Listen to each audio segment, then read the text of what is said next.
GIT की smart class में आप सबका स्वागत है। और फंडामेंटल की इस क्लास में आज हम लोग पढ़ने वाले हैं मेमोरी के बारे में। जैसे मेमोरी के बारे में अगर बात किया जाए तो सबसे पहले मैंने आपको बताया था कि कंप्यूटर में जो यूनिटों की जो संख्या होती है, जैसे फर्स्ट आपका इनपुट यूनिट होता है, सेकंड में मैंने बताया था कि प्रोसेसिंग यूनिट होता है, और थर्ड में आपका आउटपुट यूनिट होता है, और फोर्थ में आपका मेमोरी यूनिट होता है। उसी मेमोरी के बारे में आज की क्लास में जानना है कि कंप्यूटर की मेमोरी का क्या वर्क होता है, कितने प्रकार के मेमोरी होते हैं, और कौन से मेमोरी का क्या नाम होता है। तो जैसे अगर हम बात करें सबसे पहले मेमोरी के बारे में, तो मेमोरी को हिंदी में स्मृति या यादाश्त के नाम से जाना जाता है। और ये इतने प्रकार की मेमोरी होते हैं, जैसे कि यहाँ पे दिया हुआ है, एचडीडी है, एसएसडी है, फ्लैश ड्राइव है, सीडीडी, डीवीडी है। ये सब एक प्रकार के आपके क्या होते हैं, मेमोरी होते हैं। जैसे रोम हो गया, डिस्केटी हो गया, एक्सटर्नल एचडीडी हो गया, और रैंडम एक्सेस मेमोरी हो गया। ये सब एक प्रकार के मेमोरी के क्या है, एग्जाम्पल्स। और जैसे यहाँ पे अगर एक्चुअल में अगर मेमोरी के बारे में अगर समझा जाए तो मेमोरी होता क्या है, पहले हमारे सामने क्वेश्चन ये आती है, व्हाट इज मेमोरी। मेमोरी क्या होता है। तो जैसे मेमोरी के बारे में अगर बात किया जाए तो कंप्यूटर में मेमोरी का क्या यूज होता है, मेमोरी क्या होता है, इसके बारे में यहाँ पे डिफिनेशन दिया हुआ है कि कंप्यूटर में जब हम कोई भी डाटा, कंप्यूटर में जब हम कोई भी डाटा अस्थाई या अस्थाई रूप से स्टोर करते हैं तो वह कंप्यूटर की मेमोरी में स्टोर होता है। यानी कि अपनी कंप्यूटर में दो प्रकार से डेटा स्टोर किया जाता है, एक होता है आपका अस्थाई और दूसरा होता है अस्थाई। और इस दोनों रूप में हमको डेटा स्टोर करना होता है। और किस में स्टोर होता है, तो कंप्यूटर की मेमोरी में स्टोर होता है। और कह रहा है कि इस आधार पर हम यह कह सकते हैं कि मेमोरी वह प्लेस है जहां हम अस्थाई या अस्थाई रूप से डेटा को स्टोर करते हैं। मेमोरी वह प्लेस है जहां हम किसी भी डेटा को अस्थाई या अस्थाई रूप से स्टोर करते हैं। और फिर कह रहा है कि स्टोर किया गया डाटा, कह रहा है कि मेमोरी में स्टोर किया गया डाटा 0 या 1 के रूप में परिवर्तित हो जाता है। और 0 तथा 1 को संयुक्त रूप से बाइनरी डिजिट यानी कि बीट कहा जाता है। और कह रहा है कि यह बीट कंप्यूटर की मेमोरी को मापने की सबसे छोटी इकाई होती है। और 8 बीट मिलकर के एक बाइट बनाते हैं, जो एक कैरेक्टर, लेटर, डिजिट, सिंबल को स्टोर करने के लिए आवश्यक मेमोरी होता है। और कंप्यूटर की मेमोरी को मापने की विभिन्न यूनिट्स निम्नलिखित होते हैं। जैसे और भी इसके मात्रक होते हैं। इसके मात्रक के बारे में अगर बात किया जाए तो अभी आगे की क्लास में मात्रक के भी बारे में अगर पढ़ा जाएगा। लेकिन आप इतना समझिए कि कंप्यूटर की मेमोरी को मापने की सबसे छोटी इकाई क्या होती है, बीट होती है। इसके बाद से ऐसे बहुत सारे मात्रक आते हैं, जैसे बाइट भी आता है, आपका जो है जीबी भी आता है, एमबी भी आता है, केबी भी आता है, टीबी भी आता है। ये सब एक प्रकार के मात्रक होते हैं, लेकिन सबसे छोटा मात्रक का नाम बीट होता है। और ये मेमोरी का स्ट्रक्चर हमारे सामने आया हुआ है। जैसे दो प्रकार का मेमोरी होता है, एक प्राइमरी और दूसरा सेकेंडरी। अगर प्राइमरी मेमोरी के बारे में बात किया जाए तो देखिए, प्राइमरी मेमोरी के अंतर्गत सीपीयू मेमोरी भी आता है और मेन मेमोरी भी आता है। तो सीपीयू मेमोरी के अंतर्गत रजिस्टर मेमोरी और केस मेमोरी आता है। और जबकि मेन मेमोरी के अंतर्गत रैंडम एक्सेस मेमोरी और रीड ओनली मेमोरी आता है। तो रैम के अंतर्गत दो प्रकार का रैम आता है, एक आपका डायनेमिक रैम और दूसरा आपका स्टैटिक रैम। तो डायनेमिक रैम को शॉर्ट में डी रैम के नाम से जाना जाता है, और स्टैटिक रैम को शॉर्ट में यस रैम के नाम से जाना जाता है। इतने सारे मेमोरी का नाम दिया हुआ है। इस पूरे मेमोरी के बारे में हमको एक एक करके पढ़ना है। लेकिन सबसे पहले हमारे सामने क्वेश्चन ये बनती है कि सर, प्राइमरी मेमोरी होता क्या। तो पहले आप क्या करिए, इसको कॉपी में नोट कर लीजिए कि मेमोरी के यूनिट बहुत सारे दिए हुए हैं। जैसे सबसे छोटा यहाँ पे लिखा हुआ है 0 और 1 को संयुक्त रूप से बाइनरी डिजिट कहा जाता है, जिसको शॉर्ट में बीट भी कहा जाता है। और यह बीट कंप्यूटर की मेमोरी को सबसे छोटी इकाई होती है। और इसके बाद से निबल आता है, फिर बाइट आता है, फिर केबी है, फिर एमबी है, और फिर जीबी है, फिर टीबी है। इसको कंप्यूटर की मेमोरी में इसको नोट कर लीजिए, मेमोरी यूनिट।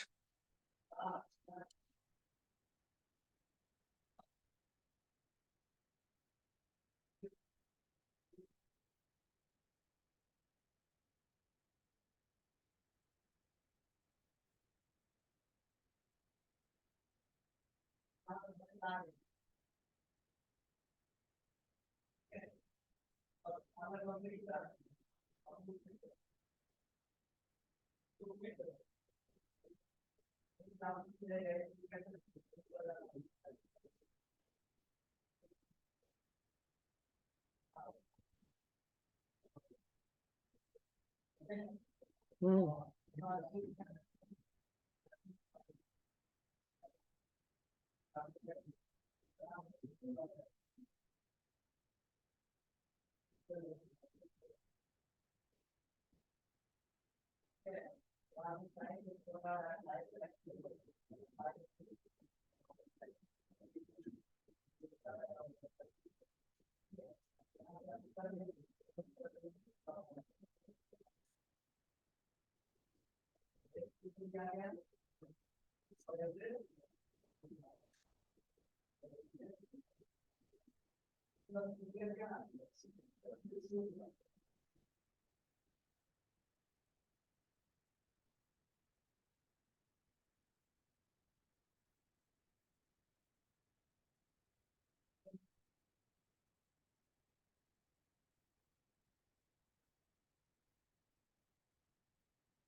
लिखा गया।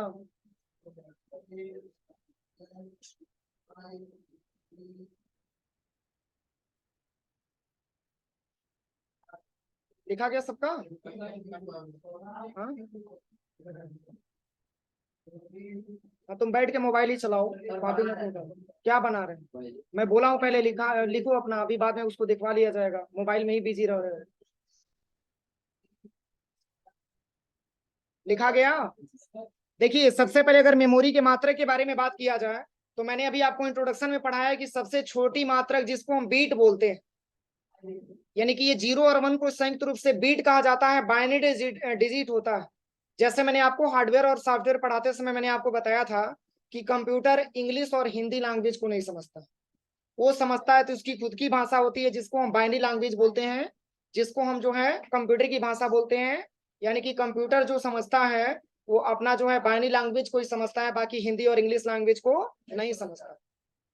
तो यहाँ पे लिखा हुआ है कि अगर 4 बिट्स मिलता है तो 1 निबल होता है, और 8 बिट मिलता है तो 1 बाइट बनता है, और 1024 बाइट मिलता है तो 1 KB बनता है, और 1024 KB मिलता है तो 1 MB बनता है, और 1024 MB मिलता है तो 1 GB बनता है, और 1024 GB मिलता है तो 1 TB बनता है।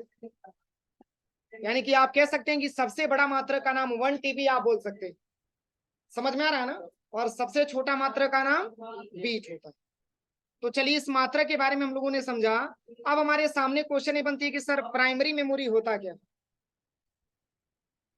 अभी मैंने आपको बताया है कि मेमोरी को 2 भागों में बांटा गया है, एक हमारा प्राइमरी मेमोरी और एक हमारा सेकेंडरी मेमोरी। तो प्राइमरी मेमोरी को इंटरनल मेमोरी के नाम से भी जाना जाता है। समझ में आ रहा है ना? प्राइमरी मेमोरी को इंटरनल मेमोरी के नाम से भी जाना जाता है। जैसे इसमें लिखा है कि प्राइमरी मेमोरी प्रोसेसर के साथ वर्क करती है, और प्रोसेसर जब डाटा को प्रोसेस कर रहा होता है तो उस टाइम वह जिस मेमोरी को यूज कर रहा होता है वो सभी प्राइमरी मेमोरी कहलाती है। और फिर कह रहा है कि यह प्रोसेसर के सप्लीमेंट यानी कि सहायक के रूप में प्रयोग की जाती है, जो प्रोसेसर को सपोर्ट करती है या फिर प्रोसेसर के साथ यूज होती है। इसे हम प्रोसेसर का पार्ट भी कह सकते हैं। क्योंकि देखिए, अगर प्राइमरी मेमोरी के बारे में बात किया जाए तो प्राइमरी मेमोरी काम करता है, लेकिन किसके साथ? प्रोसेसर के साथ काम करता है। और किसी भी डेटा को प्रोसेसिंग करने के लिए प्रोसेसर जब डाटा को किसी को प्रोसेस कर रहा होता है, और उस केस में वो जिस मेमोरी को यूज कर रहा होता है वो सभी प्राइमरी मेमोरी कहलाती है। और प्रोसेसर मिलेगा कहाँ पे? कहाँ पे मिलेगा प्रोसेसर? CPU के अंदर। और मदरबोर्ड के हिस्से में एक प्रोसेसर पाया जाता है। उसी प्रोसेसर के माध्यम से ये आपका काम करता है कौन, प्राइमरी मेमोरी। इसीलिए इसे हमको प्रोसेसर का पार्ट्स भी हम इसको नाम देते हैं। और एक प्रकार का ये प्रोसेसर को क्या करता है, सपोर्ट भी करता है। और देखिए इतने प्रकार के जो है प्राइमरी मेमोरी होता है, जैसे यहाँ पे दिखा हुआ है, रैम है, फिर रोम है, केस मेमोरी है और वर्चुअल मेमोरी। तो जैसे अगर रैम के बारे में बात किया जाए तो रैम का पूरा नाम होता है रैंडम एक्सेस मेमोरी। और रोम के बारे में बात किया जाए तो रोम का पूरा नाम होता है रीड ओनली मेमोरी। और एक केस मेमोरी और एक वर्चुअल मेमोरी। तो चलिए सबसे पहले हमको समझना है कि रैम क्या होता है। तो जैसे यहाँ पे रैम के बारे में अगर हम बात करें तो दो प्रकार का रैम यहाँ पे आपको दिख रहा है। देखिए, एक तो डेस्कटॉप का रैम है और दूसरा लैपटॉप का रैम। तो जो डेस्कटॉप का रैम है और लैपटॉप की रैम से क्या है, बड़ा। समझ में आ रहा है ना। यही आपका रैंडम एक्सेस मेमोरी होता है, जिसको हम रैम के नाम से बोलते हैं। ये 2 GB में भी आते हैं, 4 GB में भी आता है, 8 GB में भी आता है। एक प्रकार का रैंडम एक्सेस मेमोरी होता है जो प्राइमरी मेमोरी के अंतर्गत आता है। और देखिए इसमें लिखा है कि इसे मेन मेमोरी भी कहा जाता है, क्योंकि कंप्यूटर में मतलब कंप्यूटर में हम जो कुछ भी डाटा या जो भी कुछ वर्किंग करते हैं, चाहे जो भी डाटा हम इनपुट करते हैं, ओपन करते हैं, वो सारी वर्किंग रैम के ऊपर होती है। और फिर कह रहा है कि स्क्रीन पर आप जो कुछ भी देख पा रहे हैं वो सब रैम पर होता है। हम जो कुछ भी टाइपिंग करते हैं या वीडियो देखते हैं या जो भी वर्किंग करते हैं वो सब रैम पर होता है। कीबोर्ड या माउस से हम जो भी डाटा इनपुट करते हैं वो सबसे पहले रैंडम एक्सेस मेमोरी में स्टोर होता है और फिर उसके बाद से अलग अलग मेमोरी में ट्रांसफर किया जाता है। कह रहा है कि इसीलिए रैम को मेन मेमोरी भी कहा जाता है। जैसे देखिए, अगर रैंडम एक्सेस मेमोरी को मेन मेमोरी के नाम से जाना जाता है तो क्यों, तो इसको हम मेन मेमोरी के नाम से इसलिए जानते हैं क्योंकि कंप्यूटर पे हम कोई भी वर्किंग करते हैं, चाहे वो आप ओपन करिए या फिर आप जो भी डेटा आप इनपुट कराइए, चाहे अपना कोई डेटा आप इनपुट कराते हैं, चाहे जो भी वर्किंग आप अपनी कंप्यूटर पे करते हैं, वो सबसे पहले प्राइमरी मेमोरी यानी कि रैंडम एक्सेस मेमोरी से ही संभव होता है।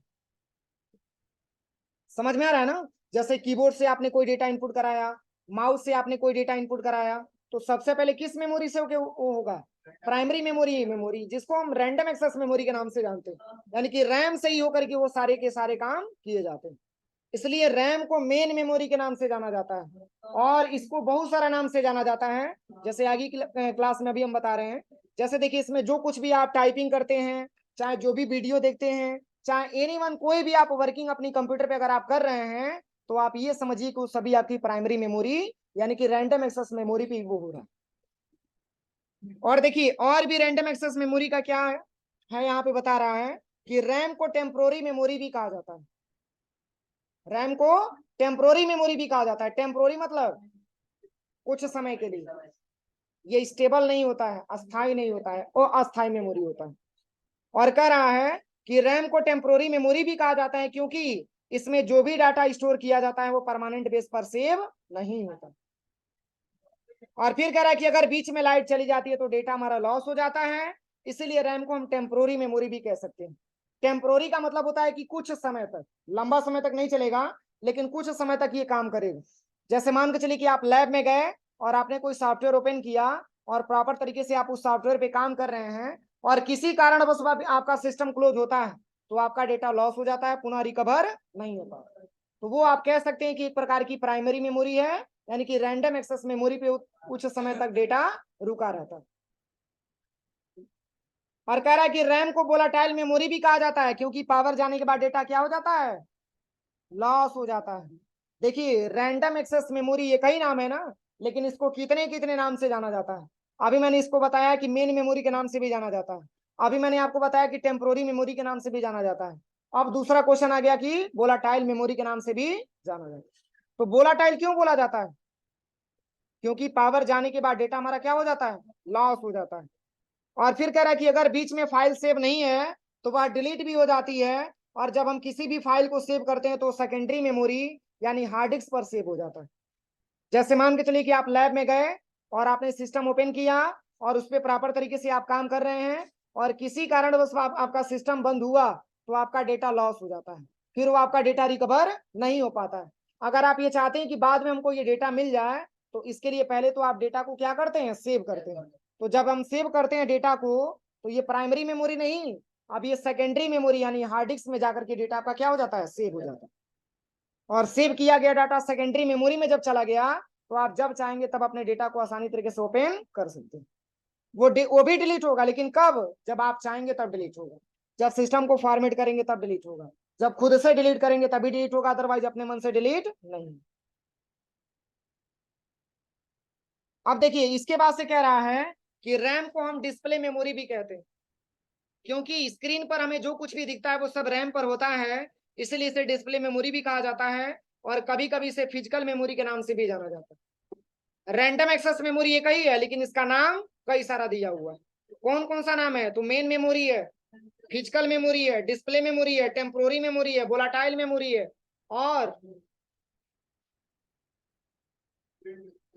और डिस्प्ले मेमोरी तो स्टार्टिंग में ही मैंने बताया।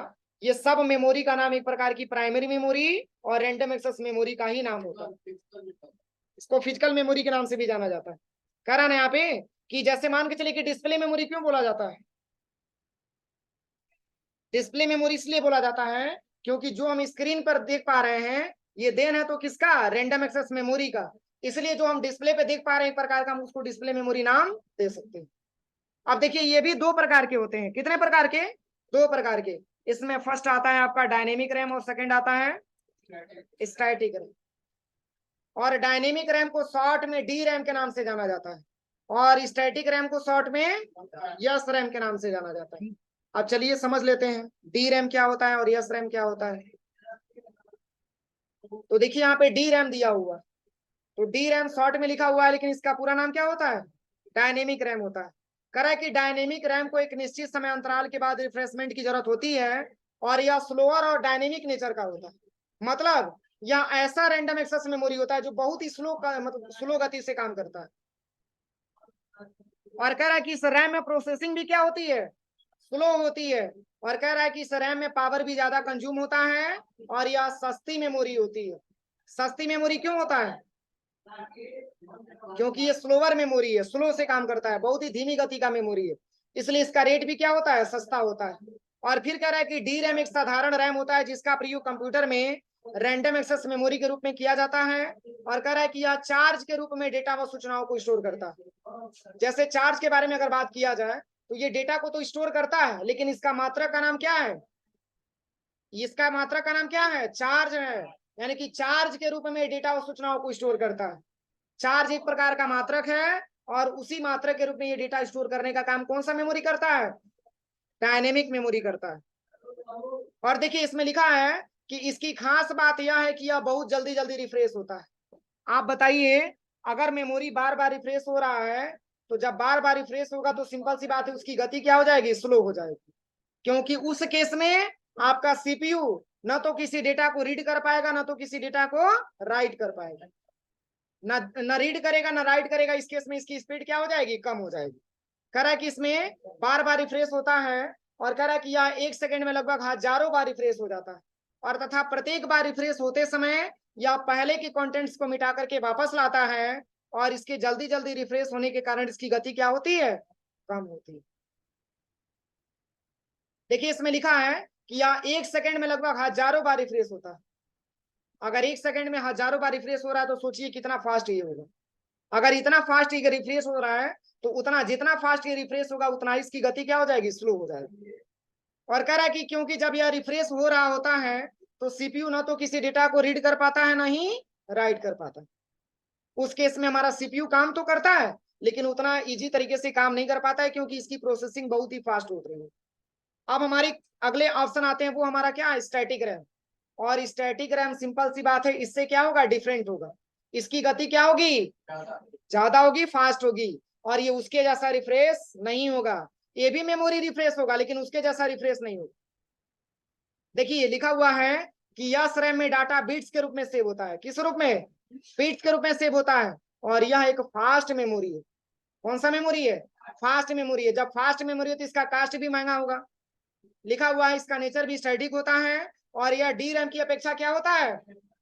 महंगा होता है। महंगा क्यों होता है? क्योंकि डी रैम की अपेक्षा ये बहुत ज्यादा काम करता है। और कह रहा है कि क्योंकि डी रैम की अपेक्षा ये कम पावर भी कंज्यूम करता है, यानी कि जितना आपका डायनेमिक नेचर का मेमोरी लेता है पावर उतना इसमें इसकी रिक्वायरमेंट नहीं होती है। और कह रहा है कि यस रैम एक विशेष रैम होता है जिसका प्रयोग कंप्यूटर में केस मेमोरी के रूप में किया जाता है। कह रहा है कि जो स्टैटिक रैम होता है, कह रहा है कि जिसका प्रयोग कंप्यूटर में केस मेमोरी के रूप में किया जाता है। अब केस मेमोरी क्या होता है आगे की क्लास में भी आएगा। कह रहा है कि यह वोल्टेज के रूप में डेटा व सूचनाओं को स्टोर करता है। देखिए दोनों में अंतर क्या है, दोनों का मात्रक अलग अलग है।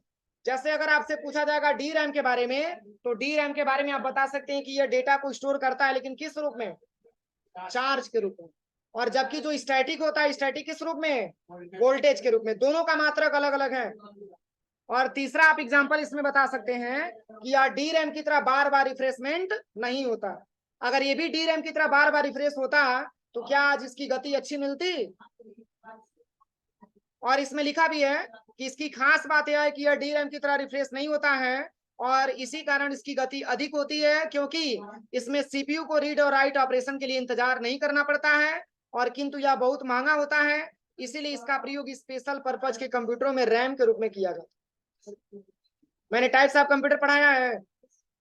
टाइप्स ऑफ कंप्यूटर में स्पेशल पर्पज के कंप्यूटर किसमें आता है, किसके ग्रुप में आता है, बेस्ड ऑन पर्पज, उद्देश्य के आधार पे, on the basis of purpose. उद्देश्य के आधार पे मैंने पढ़ाया था ना, जनरल पर्पज के कंप्यूटर और स्पेशल पर्पज के कंप्यूटर। उसी स्पेशल पर्पज के कंप्यूटर में स्टैटिक मेमोरी का यूज किया जाता है। कोई दिक्कत है किसी को। चलिए अब अगला हमारे पास ऑप्शन आता है रोम। रोम को पूरा नाम क्या होता है, रीड ओनली मेमोरी। जैसे नाम से समझिएगा, रीड मतलब पढ़ना, ओनली मतलब केवल, और मेमोरी मतलब मेमोरी, यानी कि ऐसा मेमोरी जिसको हम केवल पढ़ सकते हैं, उसमें कोई परिवर्तन नहीं कर सकते। जैसे यहाँ पे लिखा भी है कि यह रीड ओनली मेमोरी है, और जिसमें स्टोर डाटा को हम केवल रीड कर सकते हैं। रोम को बायोज चिप भी कहा जाता है, क्योंकि रोम में बायोज की सेटिंग इंस्टॉल करके रखी जाती है। और बायोज का मतलब होता है basic input output system setting. करे कि जब सिस्टम को ऑन करते हैं तो उस समय पावर और अन्य इनपुट आउटपुट कंपोनेंट की चेकिंग की जाती है, जिसे पावर ऑन सेल्फ टेस्ट यानी कि पोस्ट कहा जाता है। इसके अलावा जब हम सिस्टम को ऑन करते हैं तो बूटिंग प्रोसेस होता है। जैसे देखिए, अगर रीड ओनली मेमोरी के बारे में बात किया जाए तो यह ऐसा मेमोरी होता है जिसमें अगर पहले से कोई डेटा रखा हुआ है तो उसको हम केवल पढ़ सकते हैं, इसमें कोई परिवर्तन नहीं कर सकते। सीधा बैठिए, आप लोग सोइए मत, सीधा बैठिए, गले हाथ लगा के बैठेंगे तो नींद आएगा। तो रीड ओनली मेमोरी के बारे में बात किया जाए तो यह ऐसी मेमोरी होती है जिसमें रखा डेटा हम केवल पढ़ सकते हैं, इसमें कोई परिवर्तन नहीं कर सकते हैं। और कह रहा है कि जब हम कह रहे हैं कि रूम में बायोज की सेटिंग भी इंस्टॉल करके रखी जाती है। ठीक है, कौन सा बायोज का मतलब क्या होता है, basic input output system setting, यानी कि जब हम सिस्टम को ऑन करते हैं तो उस केस में बूटिंग प्रोसेस होता है, इनपुट आउटपुट कंपोनेंट की चेकिंग की जाता है। और इस केस में कह रहा है कि जब हम सिस्टम को ऑन करते हैं तो बूटिंग प्रोसेस होता है। मतलब क्या होता है बूटिंग, जैसे मान के चलिए कि आप सिस्टम पे जाते हैं और आपने सीपीयू में स्टार्ट बटन दबाया, क्या तत्काल आपके सिस्टम ओपन हो जाते हैं, प्रॉपर काम करने लगते हैं, उसमें कुछ टाइम लगता है। समझ में आ रहा है ना, जो उसमें जो टाइम आपका ले रहा है सिस्टम स्टार्ट होने में, उसी को हम बूटिंग प्रोसेस बोलते हैं। यानी कि टाइम लग रहा है, कौन सा टाइम, जो टाइम लग रहा है सिस्टम को स्टार्ट होने में, उसी टाइमिंग को हम बोल सकते हैं कि बूटिंग प्रोसेस हो रहा है। और बूटिंग का मतलब क्या होता है, तो इसमें लिखा है booting means loading of operating system from secondary memory to primary memory. यानी कि बूटिंग का मतलब होता है कि ऑपरेटिंग सिस्टम यानी कि सेकेंडरी मेमोरी से प्राइमरी मेमोरी में क्या करता है, ये लोड करता है, ट्रांसफर करता है, तब जाकर के हमारा बूटिंग प्रोसेस कंप्लीट होता है। और कह रहा है कि यह नॉन वोलाटाइल मेमोरी होता है। कौन सा मेमोरी, नॉन वोलाटाइल। और वोलाटाइल किसको बोला गया है, रैम को। अब दोनों में अब समझिएगा, अब रोम को नॉन वोलाटाइल क्यों बोला जाता है और रैम को वोलाटाइल मेमोरी क्यों बोला जाता है।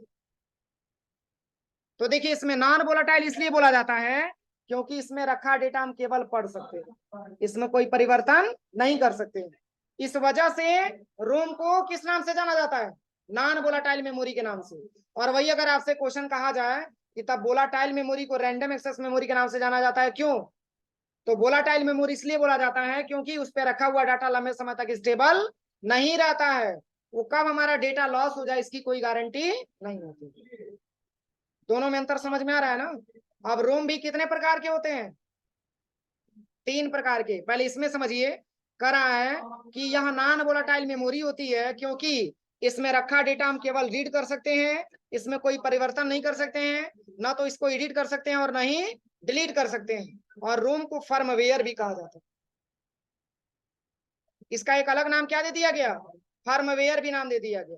तो रोम को हम किस किस नाम से जानते हैं, वोलाटाइल नहीं, नॉन वोलाटाइल। रोम को non volatile plus firmware plus ROM, ये 3 नाम से जाना जाता है। अब इसके भी फर्मवेयर इसका नाम है। अब देखिए इसके भी 3 एग्जाम्पल मिलते हैं। एक आता है आपका पी रोम, एक आता है आपका ईपी रोम, और एक आता है ईईपी रोम। तो अगर हम पी रोम के बारे में बात करें तो पी रोम का मतलब होता है प्रोग्रामेबल रीड ओनली मेमोरी। एक प्रकार का पी रोम का स्ट्रक्चर आपके सामने दिया हुआ है, देखिए इसी को हम पी रोम बोलते हैं, ये दिख रहा है ना। और यह ऐसा रोम होता है जिसमें पहले से कोई डेटा नहीं भर करके रखा गया होता है। हम इसमें नया डाटा डाल सकते हैं, लेकिन कितने बार, एक बार। जैसे अभी मैंने आपको पढ़ाया है ना कि जैसे मान के चलिए कि रीड ओनली मेमोरी ऐसी मेमोरी होती है जिसमें हम कोई परिवर्तन नहीं कर सकते हैं। देखिए इसमें लिखा भी है कि रोम में इंस्टॉल डेटा को हम केवल रीड कर सकते हैं, उसके डेटा में हम कोई परिवर्तन नहीं कर सकते हैं। लेकिन कुछ समय बाद इस तकनीक में थोड़ा परिवर्तन कर दिया गया और कह रहा है कि कुछ समय बाद ऐसी रोम आने लगी जिसको हम बाद में रिप्रोग्राम कर सकते थे, और ऐसी रोम को पी रोम कहा जाता है, लेकिन ऐसा सिर्फ हम एक ही बार कर सकते हैं। मतलब इसका रिक्वायरमेंट क्या है, अगर मान के चलिए कि अगर पी रोम के बारे में बात करें तो पी रोम एक ऐसा रोम होता है जिसमें पहले से वो ब्लैंक होता है, उसमें पहले से कोई प्रोग्राम नहीं भर कर रखा गया होता है, लेकिन हम उसमें एक नया प्रोग्राम डाल सकते हैं। लेकिन ये प्रोसेस कितने बार हो सकता है, एक ही बार हो सकता है। किसी को कोई दिक्कत, तो यहां से हम कल पढ़ाएंगे आप लोगों को, ठीक है, इसके बारे में। और चूंकि मेमोरी के बारे में देखिए, मेमोरी के बारे में अगर बात किया जाए सबसे पहले यहाँ पे, तो मेमोरी बहुत इंपॉर्टेंट ऑप्शन है। इसमें सेकेंडरी मेमोरी भी आएगा, प्राइमरी मेमोरी तब हम पढ़ा रहे हैं। अब इसमें केस मेमोरी भी आएगा आपका, वर्चुअल मेमोरी भी आएगा, और इसमें ई पी रोम भी आएगा और ई पी रोम भी आएगा। लगभग हो जाना चाहिए।